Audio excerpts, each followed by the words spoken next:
So yun, good afternoon. Natapos na natin tong Honda Civic na binuo natin. So kompleto na to, napakabitan na rin natin ang salamin, harap likod. Kapalagay lang natin kanina niyan. Tapos bago na rin tong mga goma. So napakalinis tingnan, walang kadumi-dumi sa mga gilid.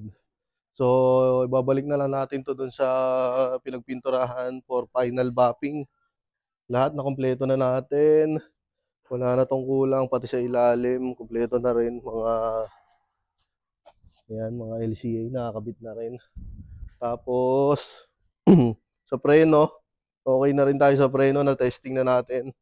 Maayos naman lahat, wala namang, hindi naman malambot. So, ayan, spoon caliper.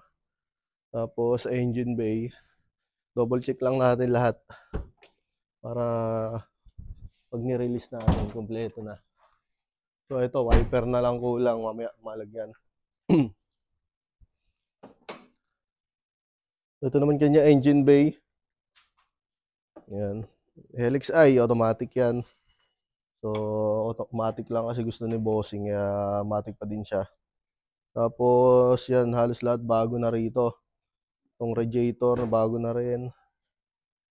So, napakalinis tingnan. Ito, semi-wire tack lang yung ginawa natin dyan. Pero, ayan, halos wala na rin kayong makikitang wire sa mga gilid. So, makikita nyo na lang talaga ito. At saka itong sa sounds niya. Pero inayos na rin natin para neat siyang tingnan. So ano pa ba? So yun, tapos na tong Civic. Next na nating project is yung sa kaibigan naman ni Bossing, itong EK Hatch na black. So ito na yung next natin bubuuin uli. Buo na siya, kakalasin uli natin, tsaka natin lilinisin lahat. Alisin natin yung mga hindi kailangan. Tapos yung wire ayusin din natin.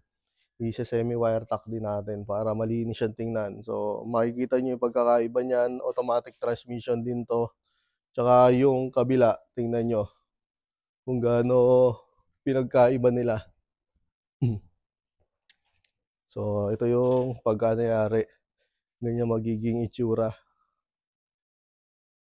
Tapos, ano pa ba?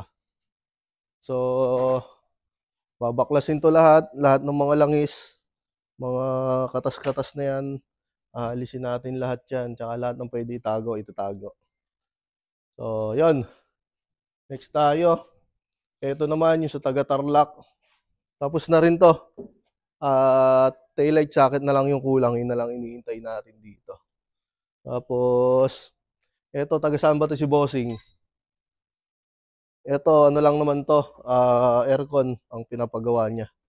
Sa aircon lang yung i-install natin, itatago natin kagaya ng mga ginagawa natin dito. Tapos, meron pa tayo dito sa labas. Yan, sunod-sunod lang kasi yung ginagawa natin. So, ito naman yung tinap overhaul natin, pinalitan ng piston ring. Okay na rin siya, wala na siyang kulo. Normal na lahat yung cooling system. Tapos, ito naman din kay Bossing. Taga-saan ba to si Bossing? Nakalimutan ko. So, ito na rin yung susunod natin. Pagayari nung dalawa doon. So, yun lang. Tapos, sa mga nag-PPM pala sa akin at saka nagpapa-schedule. So, hindi po kasi tayo nagre-reply hanggat wala tayong natatapos na kotse. So, pag may natapos tayong kotse, yun po yung next na nating re-replyan. So, sa mga hindi ko po nasasagot, pasensya na kayo. Hindi namin magagawa kasi lahat. So, sunod-sunod lang talaga tayo. Sa mga makapag-iintay, thank you. Sa mga hindi, pwede naman po magpagawa sa iba pag hindi nagawa, dalhin nyo sa akin. So, yun. Thank you.